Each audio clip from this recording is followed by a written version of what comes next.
Gorgeous music. Thank you. President of the Federal Republic of Germany, Dr. Steinmeier, Mayor of Berlin, Minister for Culture and Media, Dr. Monica Grutas, Director of the Humboldt Forum, Professor Dagalo, ladies and gentlemen, good afternoon. Actually, good morning-ish. It's almost afternoon. Thank you for having me here. When I was researching my second novel, Half of a Yellow Sun, which is set during the Nigerian Biafran War that started in 1967, a woman told me a story about her elderly father. It was early in the war, and they were in their Biafran hometown, feeling relatively safe because the war seemed far away. Then suddenly they heard the loud, terrifying sounds of bombing very close to them, and they knew that they had only minutes to leave their home and run into the interior for safety before the Nigerian soldiers arrived. The elderly father was a wealthy man, but the only thing he rushed to take with him was his ikenga, a piece of wood, a beautifully carved piece of wood. But it wasn't just a piece of wood. It was also the repository of spiritual meaning. The ikenga represented his chi, his personal spirit, as well as his ancestors, his guardian angels. I was struck by this story. This man, facing the possibility of never seeing his home again, chose the thing that mattered most to him. Of course, he cared about his material possessions, but he believed that those could eventually be replaced, while his ikenga was irreplaceable. There are ikengas in various museums all over the world today, and it is easy to forget as we stare and admire them behind cold and clinical glass barriers that these are objects that are religious, spiritual, sacred. Art lives in history, and history lives in art. Much of what we call African art are also documents that tell stories. Some are literal in their storytelling, like the beautifully ornate Benin stool that was sent to the Oba of Benin by his people when he was exiled by the British, and which he looked at and immediately could deduce from the carvings the state of his British plundered land. Other sculptures and carvings are more metaphorical. They speak to the dignity of a people, to their worldview, to their aspirations. Some of the early Christian missionaries across the African continent were very keen on destroying African art. Carved African deities, which they told the Africans were just magic. I cannot help but wryly wonder what could be more magical than the story of a man who dies and then magically rises again, a man who also manages to magically give his body as bread. And I say this, by the way, as a newly returned Roman Catholic. The point is that belief systems vary, and as long as they feed the spiritual needs of a people, they're valid.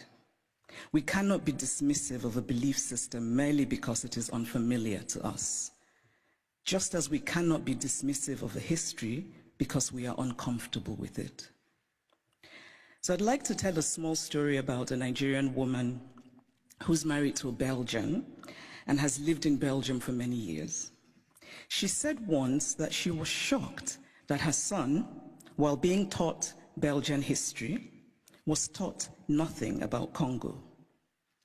They teach my son in school that he must help the poor Africans, she said, but they don't teach him about what Belgium did in Congo.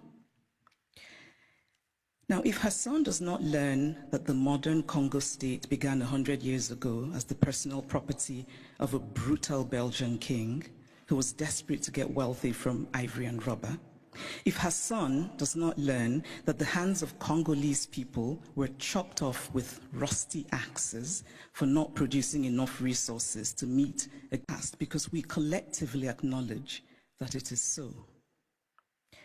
It is not that Europe has denied its colonial history. That would be too crude. It is instead that Europe has developed a way of telling the story of its colonial history that ultimately seeks to erase that history. The former French Prime Minister, Nicolas Sarkozy, gave a now infamous speech in Senegal in which he said, "I have not come to deny mistakes or crimes. Mistakes were made and crimes committed. But no one can ask of the generations of today to expiate this crime perpetrated by past generations." This is central to the story that Europe tells itself about its colonial history. It is a story that basically says, yes, colonialism happened, but. And whatever comes after the but is the focus of the story. What the focus on the but does is that it absolves.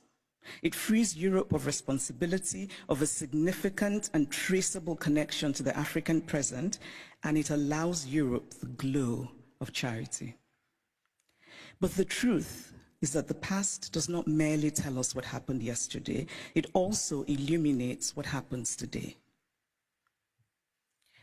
If we acknowledge that present-day Europe is shaped by the Renaissance of 600 years ago, by the Enlightenment of 300 years ago, then surely we cannot say that what happened merely 100 years ago in Africa no longer matters. It matters. We are gathered today in this reconstructed palace, a beautiful place, but also a place that represents Germany's nostalgia for imperial times. When Kaiser William II lived here, German troops were killing children, women, and men in Southwest Africa. This building says that German history matters, even in a romanticized form. The history of Africa and Asia and Latin America must matter as well. We cannot pick and choose which histories and which points of view still matter, because to do this would be an ugly exercise of brute power. And speaking of power, here's a headline I just read in a German publication. The headline says, "Where do Africa's treasures belong?" Now imagine this headline differently. Imagine if it said, "Where do Germany's treasures belong?" It would be a redundant question, because of course, Germany's treasures belong in Germany. But the question would never even be asked, because there would be no circumstance in which it would be, because of power. And so it seems to me that what we are fundamentally grappling with in this space, in all of these questions about the Humboldt Forum, is power. Unequal power, how we navigate unequal power relations. And there's always been, to me, something shabby about unequal power relations. The victory feels colorless, almost unearned.